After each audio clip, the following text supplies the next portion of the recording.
We need new rules. We just need new rules.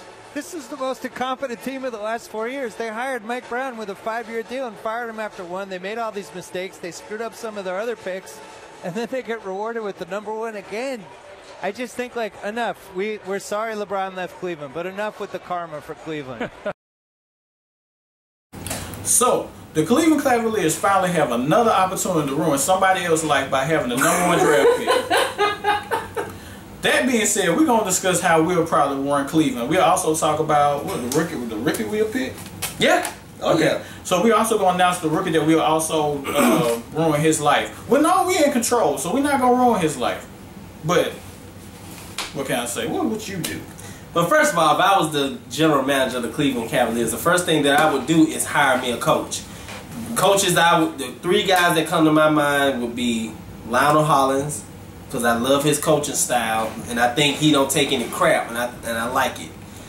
Mark Jackson, master motivator, not sure about his X's and O's, but he's master motivator, and Bill Self, the Kansas coach. I think those 3 guys would be 3 guys that I would look at for my organization. The second thing I would do, I'm taking phone calls all day for Dion Waiters. The waiter tray is served. Call me. You can have them. Still waiting. That's the second thing I would do. The third thing I would do is draft Andrew Wiggins. I draft him because he's going to be my key cornerstone, and I'm also going to use him as leverage against Kyrie Irving. The players do it all the time to the organization, so now it's the organization's turn to do it to the player. And what I mean by that is when I draft him, when I'm not talking to Kyrie about contract extension. So, what that means, Kyrie, you got to sit there and wait till I feel like listening to you. Or when I feel like talking to you. I got $24 million in cap space. I'm re-signing Anderson Varejao because I think he's a terror. He's a high energy guy. He gets under people's skin, and you don't want him to go to Miami because that's where he would go. And I'm going to re-sign Spencer Hawes to be my key combo center / power forward coming off the bench. When I do that, I'm going to get me a wing who can defend and stretch the floor, i.e. what's his name? Trevor Ariza. Somebody in that ilk that can stretch the floor and play some really good defense. Now, when I was talking about flexing my muscle with Kyrie Irving, I'm not talking to you about contract extensions. Matter of fact, hypothetically, if Orlando was to call me and say, I would give you the #4 pick and the #12 pick and Vucevic for Kyrie Irving, you'll be an Orlando Magic if it was my team. And that's no disrespect to Kyrie. And I will explain this a little bit later on why I say this. So once I do that, I'm going to have a come to Jesus meeting with Anthony Bennett. Yeah. You're going to come and sit down in my office. We're going to talk about your slight obese problem. Because if this kid can get his stuff together on the low end, I see a poor man's Larry Johnson. And what I mean by that, get you some key low post buckets. He got nice footwork, even as big as he is. He got nice footwork. And he can go outside and shoot. And on the high end, he can be a variation of Larry Johnson. He can't be as good as Larry Johnson, but he can give you something. I really see that type of potential in him. All right. Now, back to Kyrie. He's injury prone. He's a black hole as far as having the ball in his hand. And I'm not dogging him because he is one of the best point guards in the league, but I am being realistic when I watch their games. He holds on to the ball entirely too long. Right. And that causes Dion Waiters to take these, like his family life is on the line 3-pointers, and it blows. It's just it's horrendous to watch the team at times. Now, and let's just say, if I see Wiggins working out, and if I didn't trade Kyrie to Orlando, if I see Wiggins working out to be the star that we think he can be, then before the trade deadline, I'm still trading Kyrie for next year's #1.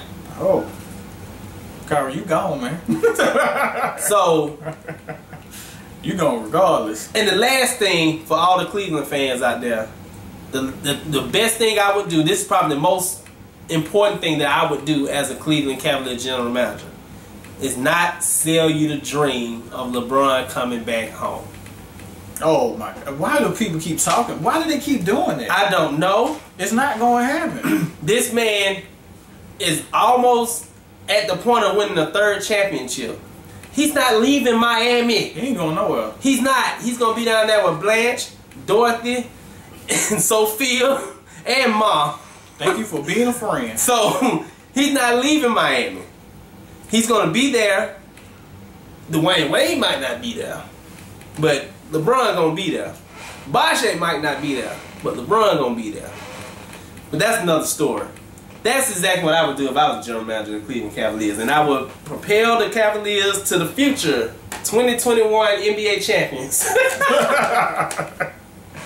Okay, so since it is Cleveland, I would naturally just say I go Stone Mountain and jump off, kill myself. But I look at it this way. I'm not going to say I know what coach to get, but I know I need a coach that's like a point guard. So it probably would be Mark Jackson just to give Kyrie Irving that opportunity. I probably would draft Joel Embiid because that might try to help in a sense of helping that transition to give Kyrie Irving the opportunity to learn how to just pass the ball. Because Joey, if he on that basket, he's going to pass. That's how he get down. Now, the type of person I am, ain't nobody guaranteed they're going to stay with me. I'm shopping everybody. That's how I roll. Tristan Thompson, you hurt my feelings. I thought you were going to do something. Oh, yeah, he would definitely be gone. So you got to go. Dion Waiters, we still waiting. I'm still waiting right now. I got to put you on the block.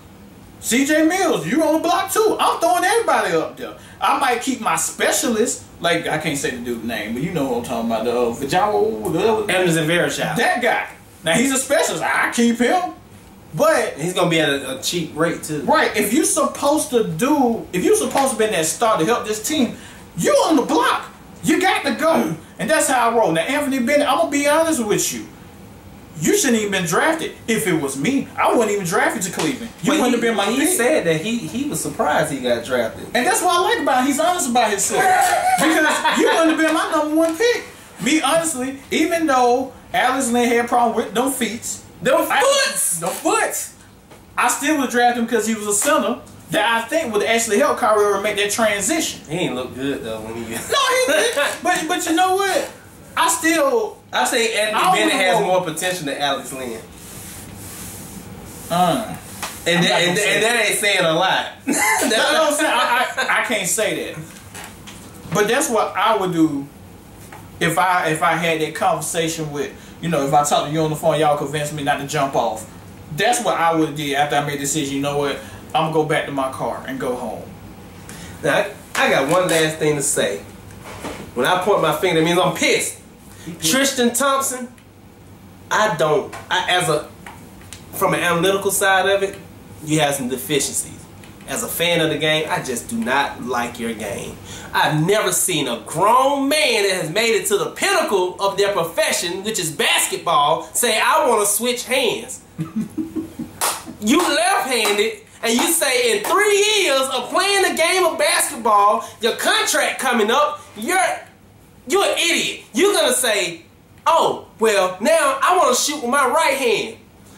Like it's going to get better. What in the... Like it's going to You already had a horrible field goal percentage. What in the hell's wrong with you? We trying to help you. Who does that? Who switches hands? You go from sugar to doo-doo. It don't matter. Left, right, you just bad. You need nubs. You can't even rebound anymore, Tristan. They barely want to start you. I'm so disappointed and appalled at you. Who's Paul? He a person that steals. Well, Tristan Thompson actually is stealing because he is robbing the Cavaliers blind. They need to trade him ASAP. I would have a come to Jesus meeting with him too, because you're coming off the bench. You're going to have a Reggie Evans type role. You ain't lying. You just going to rebound and pat people on the butt when they do good and when they walk by. That's it. Drink all the Gatorade. But we explain what we'll do if we was the GM of the Cleveland Cavaliers. Why don't you explain what would you do? Leave a comment. Hello. Tristan.